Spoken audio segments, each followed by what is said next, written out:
Hey everyone, it's Petticoat from Rock Daydream Nation, and I've got the Parish of Rock back to the channel. How are you, Parish? I'm very good, thanks. How are you? Very, very good. All in the mood for Ozzy and Black Sabbath. And I thought, continuing the Yeah. theme, why don't we have a ding dong album battle? And two albums that I haven't covered on the channel. We're talking about 1986 Ozzy Osbourne, The Ultimate Sin, which features the fretboard work of one J.P. Lee. And then we go to 1988 with Zakk Wylde and No Rest for the Wicked. So what we're going to do is we're going to talk about the songs, the performances, the lineup, just everything Ozzy Osbourne. And then at the end of the show, as we always do, give our analysis of what we think is the superior album. So, Parish, why don't we start off with The Ultimate Sin? Now, I've got a confession to make. This was probably my entry point to Ozzy Osbourne as a Oh, interesting. teenager or young adult. I bought this on cassette, and yeah, that was basically my entry point. Then I think I bought the tribute album, and then I went back to the first two albums. So I had a very unusual entry point to Ozzy Osbourne. So, what was your first encounter with this album?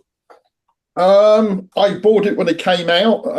I'm a reasonable Ozzy solo fan. I like the previous albums. We'll talk about what I think of this one in a minute. I think the album cover's brilliant. If you hold up the album, if this was an album covers war, there'd be absolutely no doubt who wins it. It's I like it a lot. I I really think that's do. a brilliant. I think that's a brilliant album cover. I'm not I like the the next. other one as well, and I'll talk I about don't that. like it as much, but yeah, I think that's a fantastic album cover. Makes a great So T-shirt. The tour it's a T-shirt was great good too, T-shirt, wasn't it? and I bought it on vinyl at the time, so I bought it because yeah, I mean I would have bought it anyway, but I do think that's a fantastic album cover. So yeah, Look at let's him. just look at that. He's looking at you. He's saying, Exactly. you make the right judgment there, man. Yeah, yeah. So yeah, so I got it at the time. I bought it on vinyl. It was at a point where I wasn't buying a lot of albums because I'd recently got married and money was tight as it normally is when you first get married. So you pick and choose what you buy, don't you? And this was one I did buy. So so yeah, so that's my entry point into the album. Really got it at the Okay. time, played it a lot, come back to it every now and then. So Absolutely. All right. Well, being my entry point, I'm probably quite sentimental on it, but I'll do the unbiased view comparative. And yeah, look, this album featured Jake Lee on guitars, Phil Suzanne on bass, Randy Costello on drums, and Mike Moran on keyboards. It was produced by Ron Nevison, who was, you look at his CV, it's about this long. But some of the key albums he worked on, he engineered Quadrophenia, The Who, Thin Lizzy Nightlife album, Led Zeppelin, Meatloaf, UFO, a very well esteemed producer. So let's talk about this album. We'll talk about the songs, starting off with The Ultimate Sin. What do you think of this song? um, I think what I'm going to say about this song is probably what I'm going to say about most of the songs, actually. Because what I like about the album, and I do like the album, I mean, it seems to get a lot of flack. Even Ozzy has said it's his least favourite solo album, so it does get a lot of flack. And it's also people accuse it of being Ozzy's sort of hair metal album as well, don't they? And I think it fits in with the time of '86, but I don't think it fits in as being true hair metal. It sounds to me more like the bands that you would consider to be on the periphery of hair metal, like Y&T or somebody like that, who kind of was bordering it but not quite there. But what I really like about the album, and it kicks off with this first song, I think the guitar work is excellent. I think Jakey Lee is fantastic. It's up. It's in the mix. Um, and and the riffing throughout the album, I think, is strong. And I like the drums as well. I think the drum sounds good, which is ironic because Ozzy doesn't apparently like the drum sound, which we'll come on to later. But I think that and Ultimate Sin, I think it kind of sums up the whole album for me. I think it's a good opener. It's got a really heavy guitar on it, although the song itself's quite commercial. And I think the drums sound rock solid. So I think it's a really good opener to the album. It is, in my opinion. It's got a very plodding drum beat. And to me, I think this band has been described as hair metal. And, look at the image. They're all wearing the puffy shirts. It's all very new romantic and the teased hair. But if you just listen to it, yeah, it's some of those hair metal elements. But there's also the Sabbath elements because there's a lot of the plodding beats. There's a lot of doomy, plodding bottom end with the bass and the drums. So you think of this song, which is quite an unusual opener. It's got that real tribal plodding drums, and it's not a speed metal song. It doesn't have that real chugga, but it's kind of Sabbathy meets hair metal slightly. Well, there you go. So yeah, you could say they put the metal in hair metal then, couldn't you? Absolutely. So I think it's a bit of a hybrid, and I think you're 100% right. Jakey Lee is the MVP. His guitar work on this whole album is absolutely sublime. I love his arpeggio works. But this particular song, it plods, and it's like a dinosaur just walking through. And I don't say that as a derogatory term because I think Joey Ramone described Black Sabbath as, dinosaurs walking through the desert. But that was sort of like derogatory. I'm saying it in the sense of sonically. And to me, it's very tribal. It plods, and it's like hair metal meets Sabbath. But that's not such a bad thing. And although it's not the strongest song on the album, it certainly makes a statement. It makes a statement. Absolutely, yeah. Secret Loser continues in a similar vein, really. I'm going to say the same things over and over. Guitar works really good, very heavy, like the way it opens. A strong song. So I'm not surprised it's I don't know if it's my favourite, but it's certainly up there. I think it's a really good song. It's a deep cut. And Daisley's lyrics, he's such a strong lyric writer, and he puts a little bit of vulnerability into the lyrics. Ozzy is this person that's he's the secret loser, always unlucky. It doesn't put him in a the hero or the protagonist of this song in a very shining light. And this song has a lot of pop metal sensibilities. That's another thing about this. Like, I think Ozzy has a good ear for pop. And I think secretly he loves the Beatles. He loves ELO. He's got a little bit of a pop heart. And, that this song, I don't know how much he was involved in the construction of the song, but, maybe he might have had a quip here and a quip there. But the way it's arranged, I think it's a beautifully arranged song, and it's quite accessible. I could imagine hearing this on the radio, and I think this would have been a really strong follow-up to Shot in the Dark, which we will talk about. Yeah. So I think this is pop metal at its best. I think it's a good point because I think there's a few songs that you could put in that pop metal kind of sound on this album. So maybe, so I agree with that. Yeah, definitely. And Jakey Lee's guitar playing has this certain dynamic. It builds up steam. He does these little arpeggios, and it's like a motorbike, and it hits a ramp, and then it just lifts off. So he does these little arpeggios, and it just gets faster and faster and builds up. He has got a good sense of drama, and he can make the most average song or the most mundane song sound tasty. I was just about to say there are some songs on this album, which we're going to come to shortly, that if it wasn't for his guitar playing, I would probably score down. But his guitar playing elevates them, makes them sound better. than the song deserves, really, I think. Yep, absolutely. And we did a show about the Black Sabbath, and I can really understand, people when they saw him playing at that Sabbath show.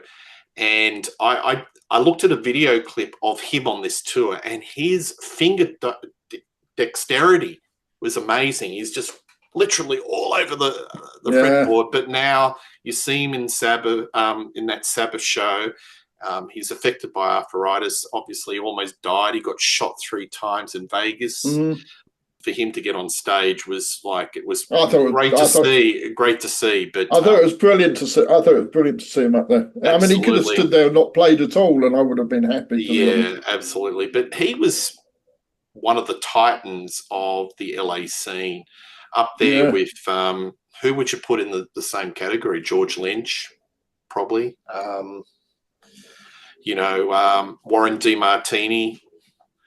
Yeah, that was the golden years of the Guitar Hero. Well, and to be honest, Ozzy was always very good at finding those guitar heroes, wasn't he? Through all of these albums, he or somebody had their finger on the pulse when they went looking for the guitar players, I think. Or were they looking for him?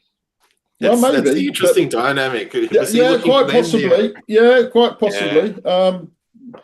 But credit to whoever it was that still selected the right ones.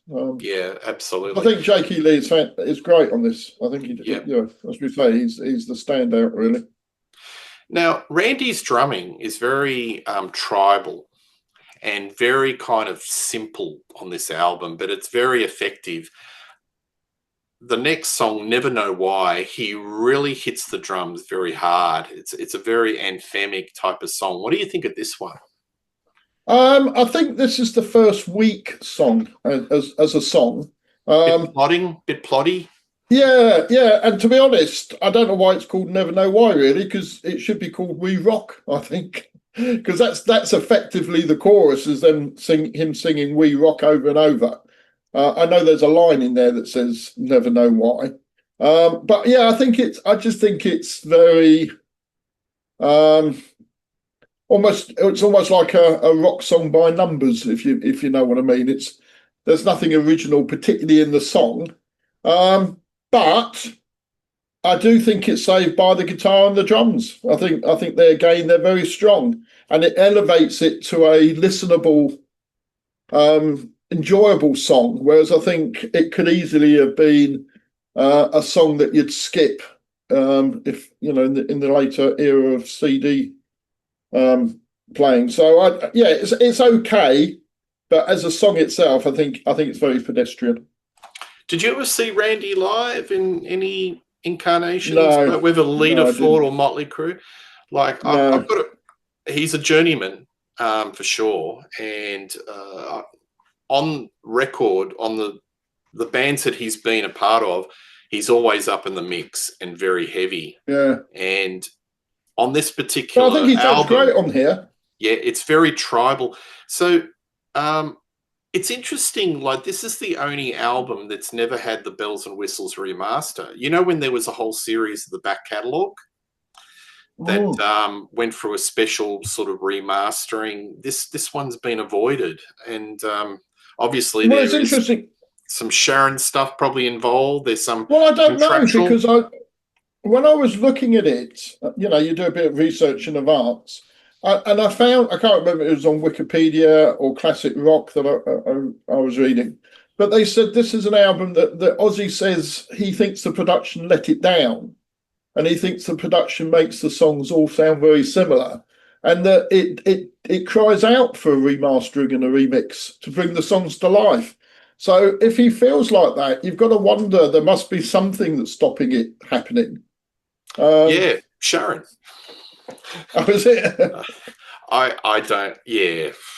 Yeah. Well, probably you are. Yeah. Do you think it's a bit trebly? Do you think it's a bit top end? That's been the. I get it. I do get his point that it does sound a bit. I mean, we'll come onto the next album, but there is a bit of a lack of variety, I think, across this song in its sound. I don't mean in the songs. I just mean in the way they're produced. So I do take the point.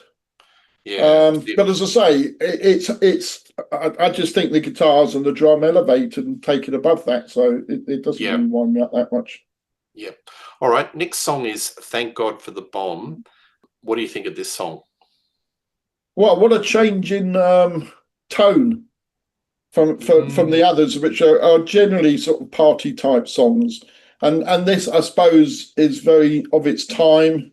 Everybody being worried about the Cold War, it was kind of reaching its zenith, wasn't it, with Reagan and Reagan? Yeah, absolutely. I can't think who it was on the Russian side. So it was of its time, and I think from that point of view, the lyrics are really interesting, and actually, unfortunately, have some relevance today. I think the no nuke kind of bit in it is quite funny under the circumstances of what the song's about.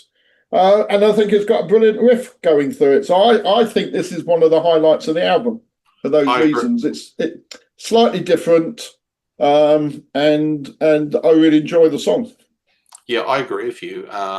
It's an album highlight. It's got a lot of energy. I love Jake's rhythm playing on this. So he's a very tasty rhythm player as well as a fretboard lead guitarist. The lyrics are insightful of Bob Daisley, nuke on, nuke on. And I think Ozzy's vocal delivery is quite engaging. He's got this particular staccato vocal delivery on this album, on this particular song, that gives it a bit of edge. I love the key change in the bridge just before it gets into the Jakey Lee solo. But seriously, the solos are just so fantastic, so tasty on this album. And we'll come on to that in a second. Yeah, I agree. Yeah. All right, Never. What do you think? I think this is my favourite track on the album. I think is Never. I think it's the guitar work is I've written down blistering. I just think it's awesome. It's really heavy. I think the song is a bit more interesting, and then that middle piece, sort of guitar instrumental bit that they do is really, really good. So yeah, I think this is an excellent song. I love it where he goes, "Oh God," and then the guitar solo just sounds like a tornado, and he just does, this, and just works himself into a steam. And Jakey Lee does these little arpeggio riffs, and the double kick drums come in, and the bass. And it's just on fire. Exactly. Even the start, it's got this interesting skipping melody line and a downward scale, and that's why I said it's interesting. It sounds different. It's interesting, and I don't just mean different to this album. I think it just sounds different. It's got something that you go, oh, I heard that quite like that before. So the chorus is key on this one, over and over. Now, so all right, we flip the album over. Lightning Strikes. I think this is a bit of a two for the price of one. There's two songs in one song. What do you think? Yeah, that makes sense. I think it starts sounding very early, sort of classic Ozzy solo. That intro as it comes in could have been on the first two albums. But again, I think I keep repeating myself. I think the guitar work's brilliant. I think the solo's fantastic. I like the chorus, or rather, the chorus, which isn't the song title, but the "Rocking All Night." I think comes across. It's good. I see why you mean it's two songs in one. I think I like it. I think the verse is like the verse part of the song's like Hair Sabbath. All the traditional elements of heavy metal. You got the cymbal choke, the bass is right up in the mix, the guitar's just right between the eyes, and then it goes into the chorus, which is "Rocking All Night," and then it's exactly. It goes pop metal, so it oscillates between two things. But definitely the verse where I say Hair Sabbath, it's similar to The Ultimate Sin. It's got that plodding dinosaur, stomping type vibe about it. But it's a bit of an unusual one. It's a twofer. I can see that. And the chorus is a bit out of place, isn't it? But but it works. I do think it works. So yep. Killer of Giants. What do you think of well, this one? this is kind of partner to Thank God for the Bomb, isn't it? Similar type of lyrics and similar kind of Cold theme War to it. paranoia. Yeah, exactly. But it's slower than anything else on the album. It's more keyboard driven, I think. And I think it's okay. I don't love it, but I don't dislike it. It's fine. It's okay. I like how it starts as a ballad and then it goes power ballad. So J.K. Lee's doing these finger picking arpeggios, and then it goes into these killer power chords. But I think the hero of this song is the lyrics. If none of us believe in war, then can you tell me what the weapon's for? Listen to me, everyone. If the button is pushed, there'll be nowhere to run. Giants sleeping, giants weeping, wars within their dreams till they wake when it's too late, and in God's name blaspheme. Killer of giants threaten us all. Bob Daisley's got the knack. He has, but he's a sharp lyricist, and Ozzy is the vehicle for his vision and for his wordplay. So there's definitely a theme between that one and Thank God for the Bomb, which is kind of praising the bomb, not because he wants to have a bomb, but because it's what's keeping the war from happening. And when I interviewed Bob, he said that Ozzy was very direct. If there was words that he didn't feel comfortable about singing, he'd definitely say, "No, I'm not singing that." So it wasn't one-way traffic that simply he handed him a piece of paper and he'd just read it. There was definitely it's a collaboration, and felt very comfortable about this song. And there's a little bit of a theme, so there's a bit of social commentary. There is a lot of social commentary in Ozzy's songs, Ozzy's albums, and I don't think he gets the recognition. He doesn't. The traditional party all night, girls, women, cars, I agree. Sex, drugs, and rock and roll. I agree. There's a lot of social observational commentary. Fool Like You. This is a bit more adventurous, I think, from the rest of the album. It sounds a bit more different. It's slower. I think the guitars are down in the mix a bit. I'm not sure I think it comes off exactly. I think it's maybe because I've enjoyed the guitars through the album. Having the guitars suddenly drop away a bit. Maybe it's the problem. I don't know. So it's fine, but and I appreciate that they were trying to do something different, mix it up a bit on the album, but it doesn't quite work for me, I don't think. Okay. I like the there's a nice nifty chord change, and I love that Ozzy's vocals just match it really perfectly. His vocals really suit this song, even though the chorus has a bit of double tracking. Were you going to say about Ozzy and the triple tracking? I was just going to say about I was just going to say the vocals. I haven't said much about his vocals. I think, bearing in mind the background that he'd just come out from the Betty Ford Centre, I think his vocals are really strong on the album. Yeah. Now, how much of that's around the production? But I think his voice sounds really good. And I've been talking about how good the guitars are, but credit to him that at no point have I said that I think his vocals are weak. And sometimes I do think his vocals can be a bit weak on some of his albums. But I think on this one he's singing really well. Well, speaking of vocals, Shot in the Dark, I think this is one of Ozzy's finest vocal performances. And in my humble opinion, it's probably his best pop metal song. What do you think? Definitely. I remember buying the single. It got to I'm not sure exactly where it got in the chart, but it was certainly a hit. Got top 20 at least in the UK. I remember buying the single to help it on its way.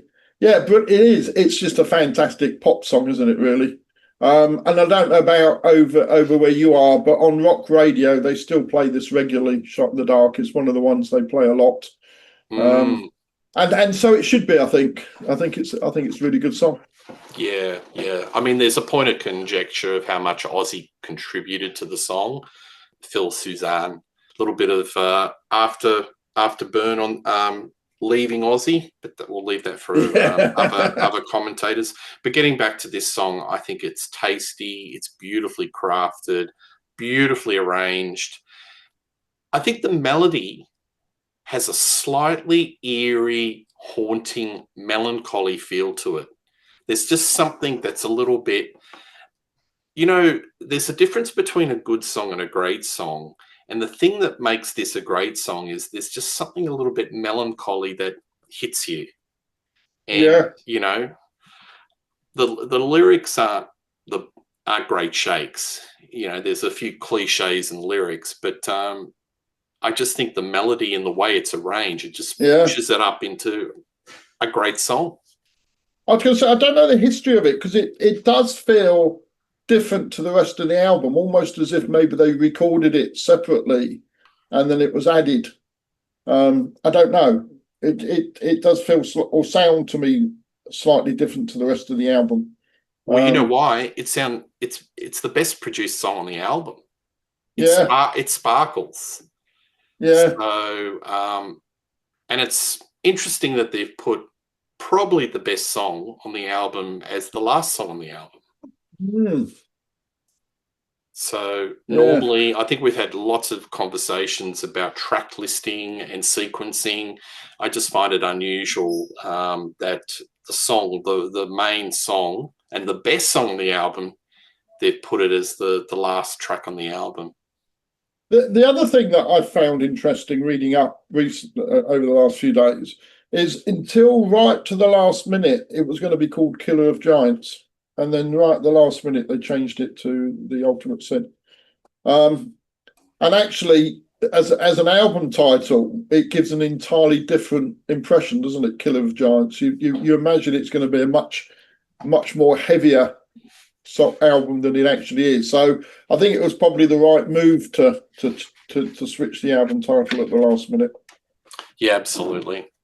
All right. Well, then we go to No Rest for the Wicked. So there you have. I like this. I like the album cover. I know it's all contrived and put together, but he's on the throne, and with the devil's children and a little bit of a theme, and there we have it. Now, by 1988, the climate of heavy metal had changed, and I think thrash and speed metal was ruling the day. So Ozzy had already toured with Metallica on the Ultimate Sin tour in '86. And I think that this album does reflect that he had to toughen things up. And a lot of the gloss and anything that had to do with hair metal, he had to really shed. It's got a very different sound, different guitarist. And I think I'm coming into this album, and I've come into this album a lot later. I didn't buy this in the day. But as listening to it with a fresh pair of ears, I think that this album is a reaction to what was happening in rock in that particular time, where hair metal was kind of on the way out, and a lot of the mainstream metal was kind of muscling up, and it was, he was doing tours with a lot of bands like, as I said, like Metallica, that were speed and thrash. Would you say that's a fair assessment? I absolutely. I mean, I think it's the album that Ozzy kind of found his heavy metal roots, really. Refound his heavy metal roots, rather. I think. I mean, some of the songs I don't think sound hugely different from the last album, but the way they're delivered and the way they're produced, they definitely sound different. Um, and it's a bit earlier than Priest. I don't think Priest did it until a couple of years later, but Priest did exactly the same on Painkiller, didn't they? They suddenly realised they had to toughen up and go back to that heavy sort of heavy metal of the 70s, early 80s. So yeah, definitely.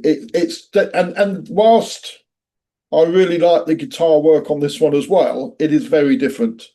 I mean, they are very different players, I think.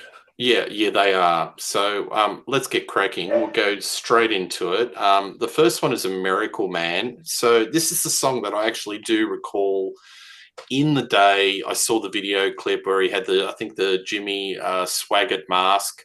So it's a song that is so obviously pokes fun at the holy roller preachers that were prevailing in America and being sort of defrocked for misdemeanors. And, it's Ozzy playing the social commentary card through Bob Daisley's lyrics. What do you think of this particular song? I think it's a statement of intent for the rest of the album. When you hit, I mean, I got this at the time, although by this point I was buying on cassette rather than on vinyl. But yeah, I got this at the time, and I remember playing it and thinking, "Oh, that's different. That sounds different to what he was doing on the, he's done up to that point." So yeah, I think it's a great statement of intent. The guitar riff is really strong and heavy.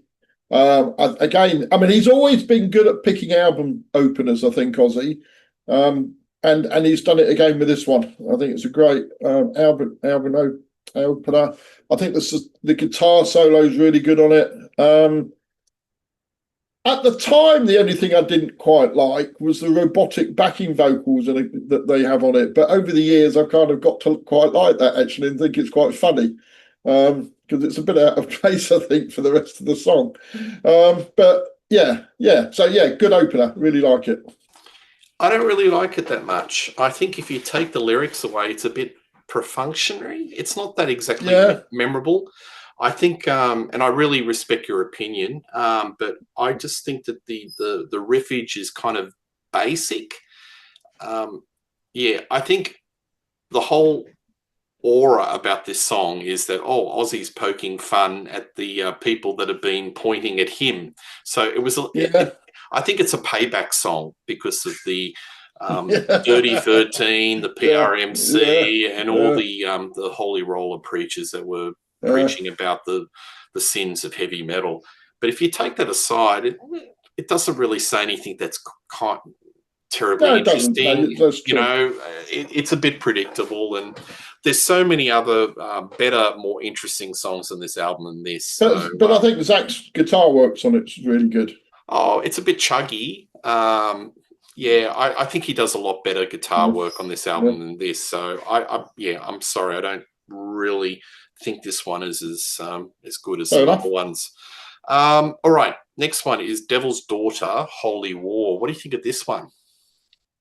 I think this is great. In fact, this may be my favourite song on the album. And what I like about it is in the verse, his vocals sound quite evil. He's got a tone to it that he did quite a bit, I think, in Sabbath, but it doesn't do a lot in his solo stuff.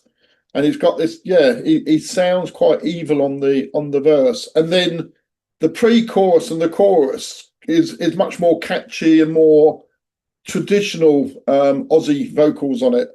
And that kind of swap I think is really good. I think the guitar break on it is really weird and atmospheric, and then suddenly the guitar itself kicks in with that riff and solo, and I think it's a really good track and probably my favorite on the album. I like this song. It's got an interesting tempo. It's edgy. It's spiky, and Zakk Wylde does these little guitar licks that weave in, and sometimes he's double tracking. Ozzy's voice is double tracked. He's using that Tinker Train voice. He sings in a character like Ozzy does this very accentuated accent type of vocal. Think of Mr. Tinker Train. I like John Sinclair's keyboard flourishes. John Sinclair was brought into this project. He played on the Abominog and Headfirst, and I interviewed him. He's a great keyboardist, and he just adds a lot of just texture to these songs. And it's good to hear Zach doing some finger tapping. So this is a really strong song. Really, really strong. Okay, Crazy Babies. What do you think of this one? Don't particularly like this one. I think it's dumb. I think this is almost a hair metal song in my view with the lyrics. It just doesn't work for me. It has a bit of a nice change in pace where it goes to that walk the walk, talk the talk bit. But overall, I think this is probably the weakest track on the album for me. Not keen. It's my favourite song on the album. I like it. Well, there you go. So, there you go. I think I Yeah. like it. It's a bit more stripped down. It's got a gritty sound. It's got a heavy, gnarly riff, a bit dirty.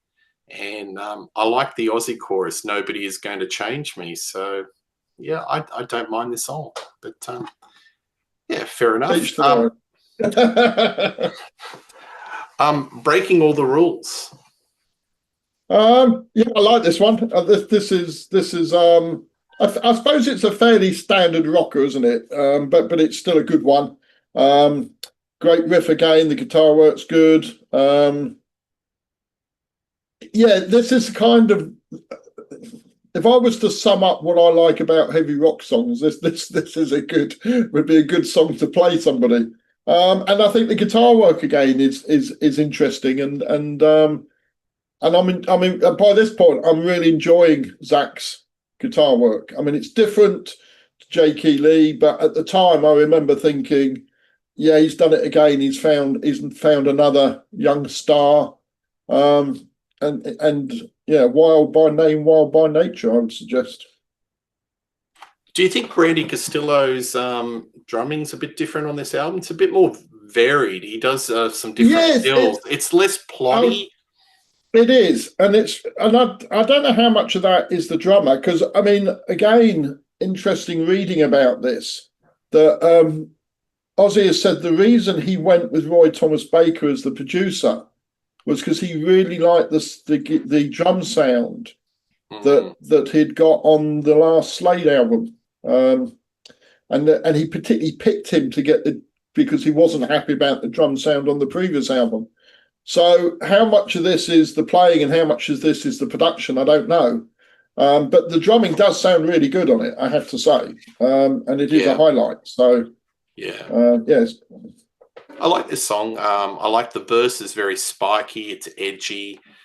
You don't know where it's going. And then you've got the bridge and chorus. It's melodic. It's catchy. I like the arrangement. I like the space between Zach on guitar, Bob Daisley on bass, and Randy on drums. And should be pointed out, even though you see the film clips and you see Geezer Butler, who played in the band, Bob Daisley did play bass on this particular album, but didn't tour. It was Geezer Butler. So a revolving door, very hard to keep up with who's in and out with a lot of these albums. Yeah, well, he was like that, wasn't he? Yeah. Now, Ozzy likes to throw in likes to do sometimes topics that are a little bit controversial, a little bit horror orientated. I think, that's, the Prince of Darkness. And this is definitely a Prince of Darkness song, Bloodbath and Paradise. It's got the horror soundtrack start. It's got that Mr. Tinker Train type vibe to it, This is definitely a bit of a transitional album. You can hear that it's going to go into that No More Tears. What do you think of this song? I like it a lot. As you say, it's got that horror feel to Hammer horror sort of feel to it. It's got a really epic start. It makes reference to the Charles Manson murders, doesn't it? So that's kind of it's sort of there. But I mean, what I really like on it is his vocals. I think his vocals sound really good on this song. I don't think they're weak on the album. I think his vocals are fine on the album. But for some reason, in particular, I think his vocals are really strong on this. And then again, the guitar is excellent. So it is quite. Yeah, I like the horror. That horror aspect to it. It's kind of what you expect from Ozzy, and ties in, doesn't it, to the album cover as well. It kind of gives that same eerie feel that the album cover gives, I think. So I like this. Yeah. Yeah, it's a good little rocker, and yeah, it's obvious to me with you look at the lyrics. It's got that Charles Manson inspired Yeah, lyrics, so you know it's definitely a Prince of Darkness song. Then we go Fire in the exactly. Sky. This is probably one of the more commercial sounding songs on the album. What do you think of this one? Yeah, I think the intro to the song's good. I like the keyboards on it. I think that, I mean, you mentioned John Sinclair. Sinclair earlier, yeah, and I think he does. I think on this song, he's really good. Um, it's quite brooding as a song. It's a bit slower, isn't it, than some of the others? It's a bit more brooding. Epic. Epic, yeah, yeah, good description of it.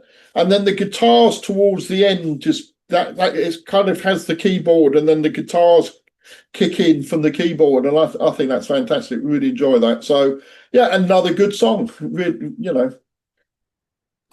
Yeah, I agree with what you say, John Sinclair, the maestro. Wonderful keyboard lines, very haunting. And then we get into this great riff, melodic line. I think it's one of the best songs on the album. And Ozzy sings with conviction and carries the song. I think Ozzy's vocals carry this song. You know, his vocals are the hero, most valuable player on this song. So I think yeah. I think this is one of the strongest tracks on the album. It's really funny to think. I remember reading a Rolling Stone review of this album in the day. I think it gave them 1.5 stars, and it was a scathing review. And it just basically said that Ozzy's vocals sounded like he'd been gargling acid. It was very derogatory, and Ozzy was devastated. But it was a very, Yeah, I think his vocals. I think his very vocals. horrible. It was a horrible review, and if I can find it, I'll put it up on the Yeah, on the show. But yeah, just I think the vocals on this album are fine. I mean, there's double tracking, maybe there's some strengthening, but I think it maybe, fits in but quite well. Yeah, I think there's some really good vocals on it, as we've said. So yeah. Tattooed Dancer. well, I think I'm gonna. I've got to say, I think it's okay. I mean, I don't think that the song title does it any favors, because you straight away think hair metal. But I like the drum intro. I think that's good, and I quite like the riff. But yeah, it's okay. I guess it's not one of my favourites, to be honest. Yeah, I think John Sinclair does this little gothic keyboard line in the middle that kind of saves the song from being totally Yeah, mediocre. I don't think it's a strong song. It's very filler, no, but yeah, it kind of it does take a bit of a left turn. You know, halfway it changes tempo, goes into this pseudo classical John Sinclair bit, which seems totally out of line of what happened, you know, with the rest of the yeah, song. I noticed that, you know, there's a lot of pitch squeals, which Zach is very famous for, but he does it a lot more on this particular song. Maybe he's paying homage to Randy Rhoads, but maybe. maybe it's a little bit too much on this one. So yeah, it's a bit filler. Demon Alcohol. So this is kind of yeah. Go on. Go on. What do you think? I'm going to say it's similar. My views are similar to the previous one, really. I think it's okay. But I think, use your phrase, it's a bit of a filler on the album. So, yeah, it's okay. Lyrics are pretty strong. You know, Yeah, he's been presented a lyric sheet. I'll wash your lies and have you hypnotized. There'll be no compromise today. I'll share your life of shame. I think you know my name. I'll introduce myself today. I'm the demon alcohol. Sounds like a little bit of a Betty Ford, pamphlet. well, it does. And it must have been about 1990. I might have told the story before, but 1990 it was. And my parents lived in a village in Buckinghamshire in England.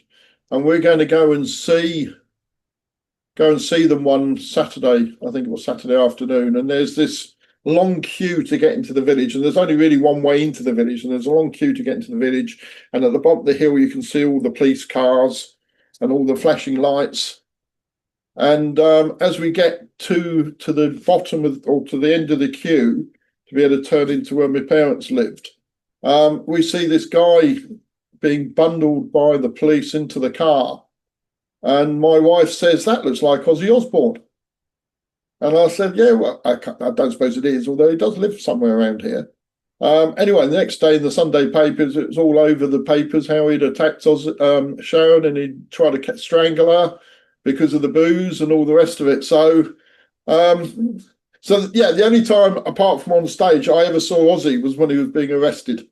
It was quite amusing. So from that point of view, I think that the lyrics, as you say, are quite powerful for him to sing something like that, because he was obviously still struggling during that period with his alcohol.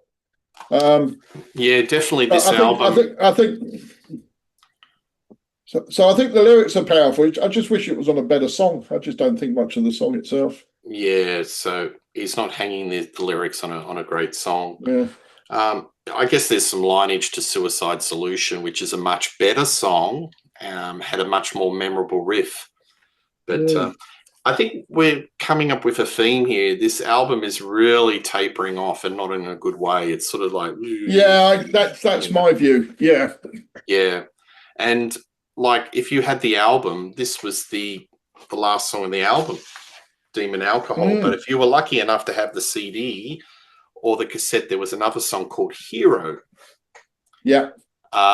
Which was a hidden track. And to me, he's playing the secret loser, not the perfect hero, not the perfect person. I don't want to be a hero. I don't want to let you down. And I wrote down that to me, the haunting keyboard lines of John Sinclair are the most memorable thing. It's good, but I'm totally comfortable that it didn't make the album. I don't know what your views are. Well, I had the cassette, so I had this as the bonus track, and I've always thought it's better than some of the official tracks on the album, which isn't always the case. Sometimes the bonus tracks were pretty poor, but I didn't think this was too bad. I quite liked it. It's quite commercial, I think, in its as a song. And I like the way it picks up in the middle and the guitars kind of build up. And so, yeah, it's not brilliant, but I think I certainly would flip it with Tattooed Dancer if I was going to look at it. I think, and I think it changes the pace of the album slightly as well, which I think is quite nice. It does change the pace a bit. So, yeah, I don't mind it. And to be honest, you can see, I mean, you made the comment, you can see why it was missed off. And I don't disagree with that either, because it is a bit forgettable, isn't it, as a song? So. Well, there we have it, folks. We've covered the two albums. We've covered The Ultimate Sin and No Rest for the Wicked. So I am going to go to you, Mr. Parish of Rock. What is your preferred album of the two, and explain why? I thought before I played them again that I was going to pick No Rest for the Wicked as my favourite album, because I just remember at the time the change in pace seemed to give him, elevate him again from my point of view. And I think Zakk Wylde's guitar work on it is really good. But having said that, if I return to the albums, I do return to The Ultimate Sin quite regularly. I don't often come back to No Rest for the Wicked. And having played them again, I can see why. I just think Ultimate Sin has the better songs generally. I think J.K. Lee's guitar, well, I think both the guitar playing is really good, and it's very different. So it's hard to say one is better than the other, but I do like J.K. Lee's guitar playing a lot on Ultimate Sin. And I actually think the drumming is better on Ultimate Sin as well. So yeah, having come into expecting it to be No Rest for the Wicked, I'm going to go with Ultimate Sin as I think is the better of the two. I concur with that judgment. I think Ultimate Sin is a better album. I like the arrangements, the songwriting. I think it features probably Ozzy's best pop metal song in Shot in the Dark. Jake E. Lee's playing is phenomenal. It lifts some of the songs from average to good and good to very good. His guitar playing all the way through just lifts the song. There's too many bog standard songs on No Rest for the Wicked where I think, the filler ones are really filler and they really sink the songs. But there are some really good songs on that album. But I just think that the difference between the weakest and the strongest songs is just too great comparative to the Ultimate Sin. So Ultimate Sin for me is the touchdown. I go back to it a hell of a lot. And yeah, maybe I've got this bias because it was the entry point into the Ozzy discography and I come back to it a lot. But I would love if it could be remastered one day. If somebody, took the time, go to the master tapes and, give it that little bit of remastering, beef up the bottom end, make it even more plotty, make it even more hair Sabbath than it currently is. What do you reckon? Yeah, exactly. I definitely, yeah, and even Ozzy would agree. So they should do. What I would say, I mean, I'm sure most of the people watching this are familiar with both albums, but for those that are not, I think they're both definitely worth going and listening to. I think quite often this period gets forgotten about a bit, and people tend to go to the earlier few albums, don't they? Particularly the first three. So I think it's definitely worth listening and going and finding these albums, and obviously with all the profile on or spotlight on Ozzy and Black Sabbath at the moment, I'm sure there'll be a lot of people out there thinking about maybe parts of the catalogue they've not listened to before. And I'd definitely recommend both albums. I think I've really enjoyed it over the last week listening to them again. And they're more fun than I thought they. Certainly, No Rest for the Wicked actually was more fun than I remembered it being as an album. So yeah, definitely worth listening to. Fantastic. Well, thank you, Parish of Rock. This has been fun. We will do a show in the foreseeable future, more shows in 2025. We will discuss offline what we're going to do, but just look out on Rock Daydream Nation. Please tell us what you think of these albums, what you would pick as the preferred album, favorite songs, favorite tracks, favorite performances. We love reading your comments. Please like and subscribe to Rock Daydream Nation. And me and the Parish will be doing a show very soon in 2025. All the best and cheers. See you later. Yeah.